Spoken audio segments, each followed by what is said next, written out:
जी लखी गुलाम शाह तालके जे रुस्तम शहर भरसा महर जतोई हलंदड़ खूनी तकरार तां महर बिरादरी हथियार बंदन कुबो जामिया खां शिकारपुर लोडर रक्षा ते सवार जतोई बिरादरी ॿिनि ॼणनि नूरल ऐं उन जे पुट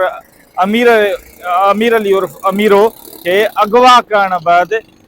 खबड़ी भरसां हिकु ॼणे खे क़तल करे छॾियो, जॾहिं त ॿिए खे वरी ॿिए हंधि जुमे ॻोठ खां ॿाहिरां जेको आहे ॿिन्ही ॼणनि खे ॿिए खे क़तल करे छॾियो, जॾहिं त ॿिन्ही ॼणनि खे क़तल करे लाश फिटा कया विया। जंहिंखां पोइ खानपुर तालुके जी पुलिस ऐं रुस्तम थाणे जी पुलिस ॿई वाक़े वारे हंधि पहुची ॿिन्ही मक़तूलनि जा लाश खणाए ऐं वधीक कार्रवाईअ लाइ खानपुर अस्पताल पहुचाया, जितां पोस्टमार्टम बैदि वारसनि हवाले कया विया आहिनि। जॾहिं त वारसनि जो राब्तो थियो आहे असां सां, वारसनि चयो त महर जतोई शिकताण सां असां गिरानाणी पाड़े जो को बि तालुक न हुयो, पर महर बिरादरीअ जे हथियार बंदन नाहक असांजे ॿिनि ॼणनि खे रुस्तम थाणे जी हद में अगवा करे खानपुर थाणे जी हद में क़तल कया आहिनि, जंहिंजो इंसाफ़ कयो वञे। हिन वक़्त ताईं महर जतोई शिकताण बरक़रार आहे, माण्हुनि में ख़ौफ़ फैलिजी वियो आहे ऐं हिन वक़्त ताईं जेको आहे वाक़े जो केस दाख़िल नाहे थी सघियो। जी।